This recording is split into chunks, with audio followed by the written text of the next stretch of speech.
동학의 새아침.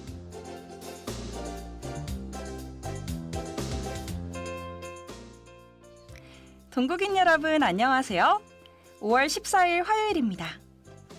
주말 동안 내린 비로 계속해서 날씨가 흐릴 것 같아서 걱정이 되었던 것과는 다르게 오히려 비가 내려서 그런지 요 며칠 날씨가 화창하고 좋아서 5월이지만 아직 3월 봄의 시작과도 같은 날씨인 것 같습니다. 어쩜 시간이 이렇게 빨리 흘렀나 싶었죠.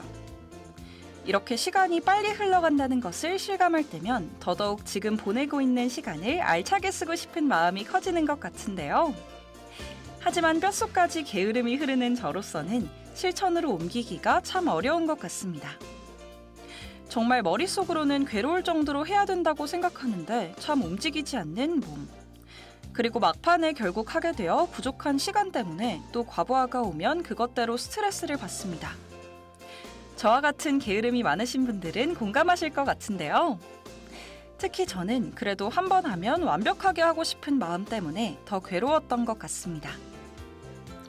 여러분, 게으른 완벽주의라고 들어보셨나요? 이렇게 과제, 공부를 단순히 미루는 게 문제가 아니라 조금이라도 막막하다는 느낌이 들면 문제를 해결하지 못하고 그냥 그대로 굳어버리는 성향을 가진 사람들을 게으른 완벽주의자라고 말합니다. 모든 일을 잘 해내야 한다고 생각하기 때문에 아예 시작을 하지 않는 것이죠. 이런 분들은 쓸데없는 생각을 너무 많이 하고 최후의 순간까지 할 일을 미루는데요. 그래서 늘 시간에 쫓긴다고 합니다. 시작이 반이다고들 말하는데 저는 이 말이 저와 같은 게으른 완벽주의자들에게 정말 와닿는 말 같습니다. 시작이란 어쩜 이렇게 어려운 것일까요? 그래도 오늘 눈을 뜨고 학교에 오고 수업을 들으러 가는 것 또한 하나의 시작이니 그걸로 위안을 얻고 오늘 오디오 방송도 한번 시작해 볼까요? 매일 아침 정겨운 얘기와 음악으로 등굣길의 학우 여러분과 함께하는 동학의 새아침. 이 시간 진행의 장윤서입니다.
당신의 미래에 투표하세요.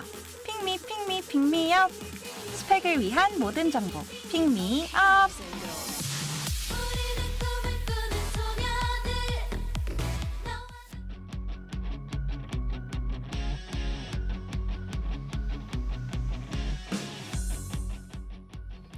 오늘 여러분과 함께 알아볼 스펙은 2024 락앤락 마케팅 아이디어 콘테스트 제18기 하나금융그룹 스마트 홍보대사입니다.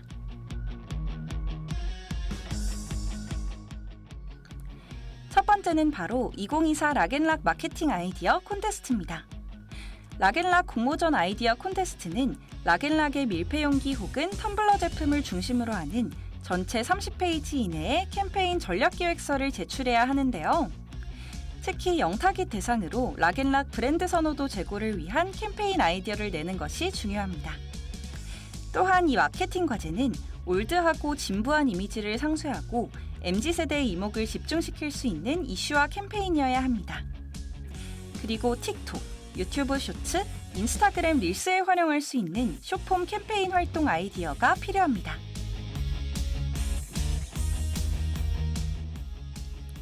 심사 기준으로는 기획력, 창의성, 브랜드 이해도, 실현 가능성으로 이루어져 있는데요. 여기서 기획력과 창의성의 비중이 각 30%로 높은 만큼 특히 이쪽에 더 많은 노력을 기울여야겠습니다. 마지막으로 당선 혜택인데요. 당선작 3명에게는 각 100만 원의 상금이 주어지며 모두 해외 인턴십을 제공한다고 합니다.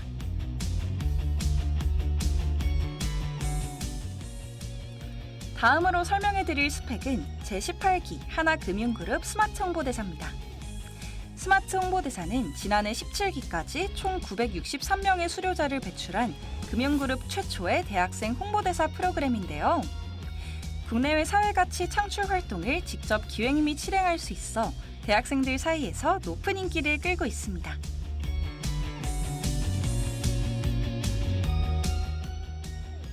전국 대학생 누구나 지원할 수 있으며 선발 인원은 총 50명입니다. 스마트 홍보대사는 지원 부분이 총 5가지입니다. 리더십, 영상 제작, SNS, 디자인, 그리고 기획 부문이 있는데요. 희망 부문 1, 2위를 기재하셔야 합니다. 홍보대사 활동을 수료하게 되면 해외 봉사활동 기회가 주어지고 인턴 혹은 신입 공채 시 우대 등 여러 가지 혜택이 있다고 해요.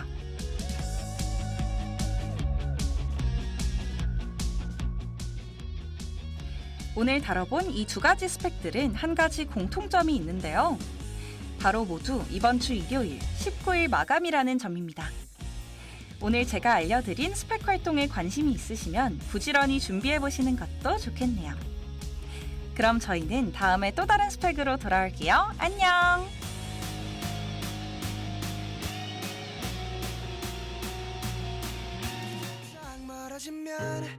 다시 너를 또 잡을 수 있게 날이 선 너의 말투 속에도 우리 추억이 남아있는데 I'm singing like la da da da da 감춰왔던 기억들이 하나 둘 떠오르기 시작하면 나의 걸음을 멈추게 다시 몇 년이 지나고 잊혀져가도 아무 일도 없었던 대신을 기다려 전하지 않겠다고 말했다가도 I've been going back 다시 또 I've been riding around the city 숨겨왔던 기억이 다시 기억날 때쯤 난 걸음을 멈췄어 근데 난 더 빠르게 달려야 한다는 게 Isn't it so sad story 항상 난 일들을 미루고 더 넓어진 내 방 안에 혼자 있을 때면 너가 잡힐 듯 말 듯 혼자 추억하다가 너가 또 한 발짝 멀어지면 다시 너를 또 잡을 수 있게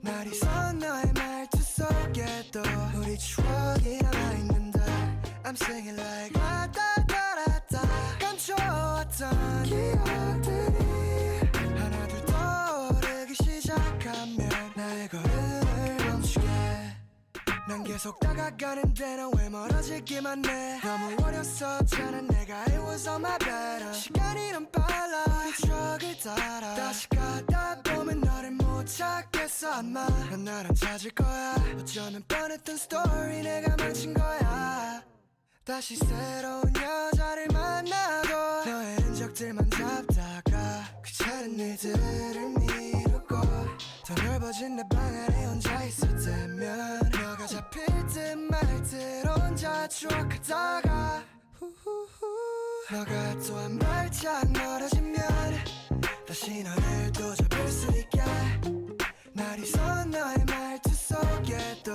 우리 추억이 남아있는데 I'm singing like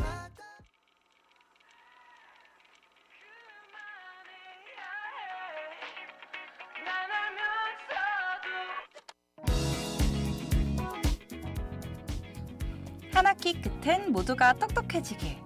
여러분의 지식을 달콤하게 채워드리는 한 권의 지식여행. 함께 떠나보아요.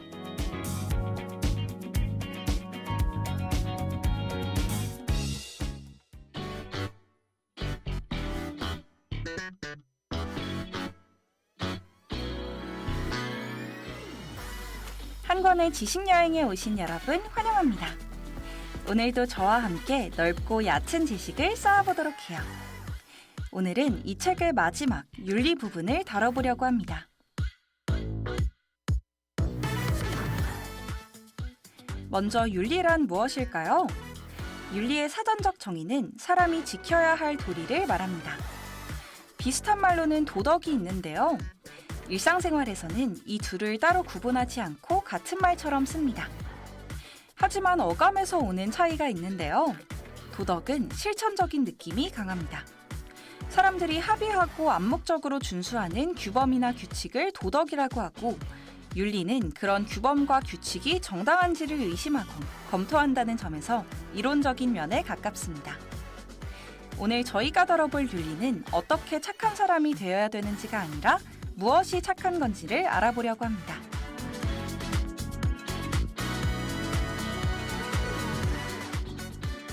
이제 윤리를 나누는 두 가지의 견해에 대해 알려드리려고 합니다.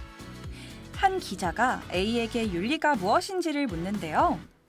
우이진 아나운서님, A는 어떻게 답하던가요? A는 답합니다. 윤리란 우리에게 이미 주어져 있는 도덕 법칙, 의무들, 그런 도덕 법칙과 의무를 준수하는 것입니다. 여기서 도덕 법칙, 의무는 사람을 죽이면 안 된다, 거짓말을 하면 안 된다, 착하게 살아야 한다와 같은 누구나 이미 너무도 잘 알고 있는 보편적 규범이죠.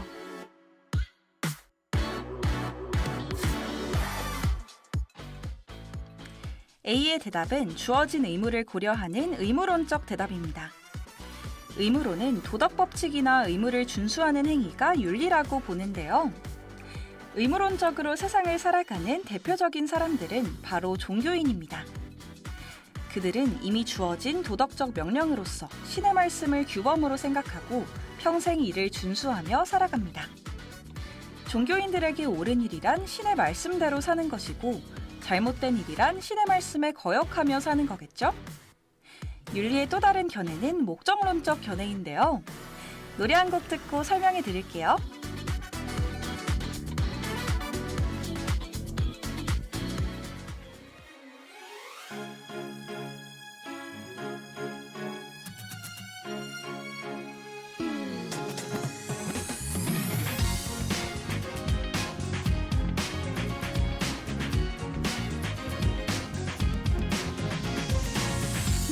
우리가 걷던 그 길에서 둘이서 나눈 약속 기억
기자가 B에게 다가가 A와 동일한 질문을 물어보는데요. B는 어떻게 대답하죠? B는 답합니다. 세상에 보편적인 도덕 법칙 같은 건 없습니다. 상황에 따라서 모든 것은 바뀝니다. 예를 들자면 국가는 극악한 범죄자에게 사형을 선고하고 선의의 거짓말을 하기도 합니다. 착하게 사는 거나 효도를 한다고 할 때 그건 사람마다 생각하는 범위와 정도가 다르죠. 윤리란 내가 지금 하는 행동의 결과가 많은 이에게 이익을 창출하는 것을 말합니다. 다수에게 좋은 결과를 만들어내는 행위는 그 행위가 어떤 것인지 상관없이 윤리적으로 좋은 행위가 되는 것입니다.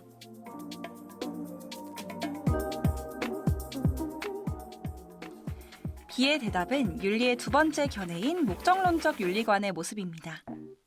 목적론적 윤리관의 모습은 안중근 의사에게서 찾아볼 수 있는데요. 안중근 의사가 이토 히로부미를 저격할 때 사람을 죽이는 일은 절대 일어나서는 안 되는 일이야 같은 생각은 하지 않았겠죠? 이 행동은 좋은 결과를 고려한 것이므로 목적론적 윤리관에 따른 행위라고 볼 수 있습니다.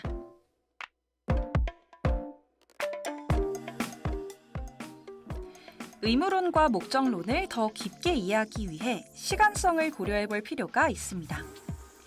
과거, 현재, 미래로 흐르는 시간의 선으로 생각을 해봤을 때 현재에 서 있는 여러분이 특정 행위를 하려고 할 때 과거와 미래를 고려할 수 있겠죠? 여기서 과거에서부터 주어져 있는 의무를 고려해서 행동할 수 있는데 이는 의무론적 태도가 됩니다. 다음으로 미래에 발생할 결과를 고려해서 행동할 수도 있겠죠. 이것은 목적론적 태도가 됩니다. 결과를 고려한다는 점에서 목적론을 결과주의라고도 부르고 결과를 고려하지 않는다는 점에서 의무론을 비결과주의라고 부르기도 합니다.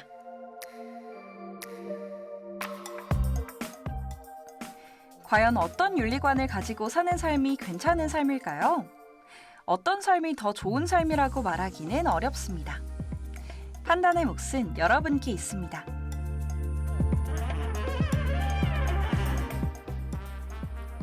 오늘은 이 책의 마지막 윤리 부분을 설명해드리면서 윤리의 두 견해를 설명드렸는데요. 이제 한 권의 지식여행의 마지막 여정을 앞두고 있습니다. 마지막까지 지식을 달콤하게 채워드리도록 최선을 다하겠습니다.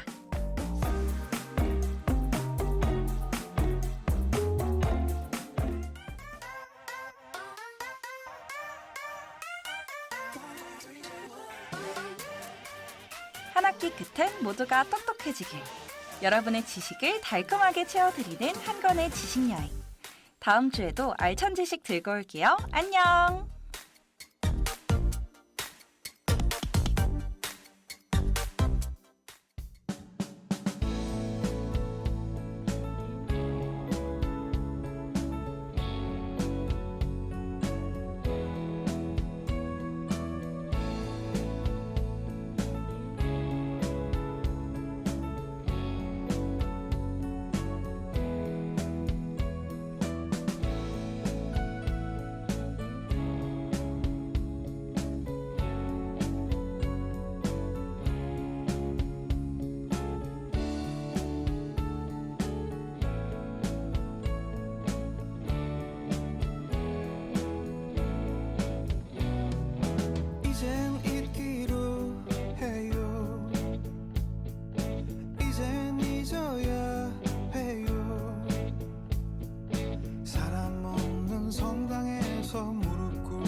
4명의 완벽주의자라는 책은 완벽주의를 총 4가지 유형으로 나누는데요.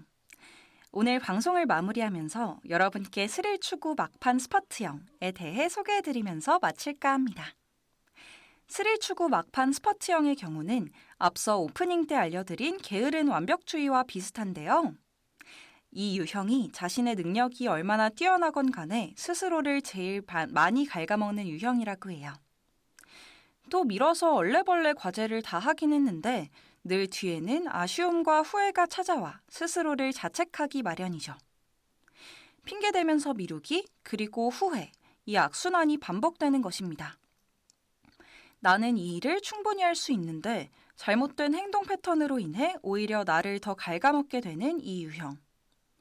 과제를 제출 기간 몇 시간 안 남기고 급하게 하는 이 행위에 성취감을 느끼고 스트레스를 안 받으면 상관없겠지만 미루고 있는 자기 자신을 게으르고 한심하다고 타박하는 사람이라면 미루는 이유는 게으르기 때문이 아니라 잘 해내고 싶기 때문이라는 것을 이해하고 인정해주는 것이 중요하다고 해요.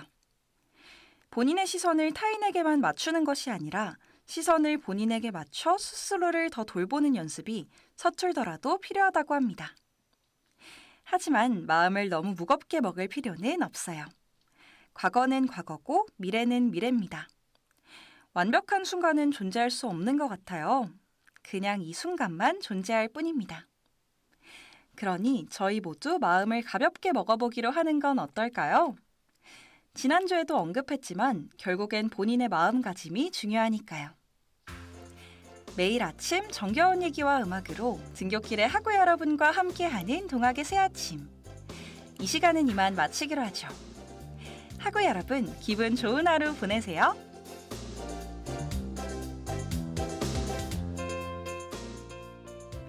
이 시간 지금까지 제작의 손승현, 기술의 김예지, 보조의 우희진, 함께한 저는 장윤서였습니다.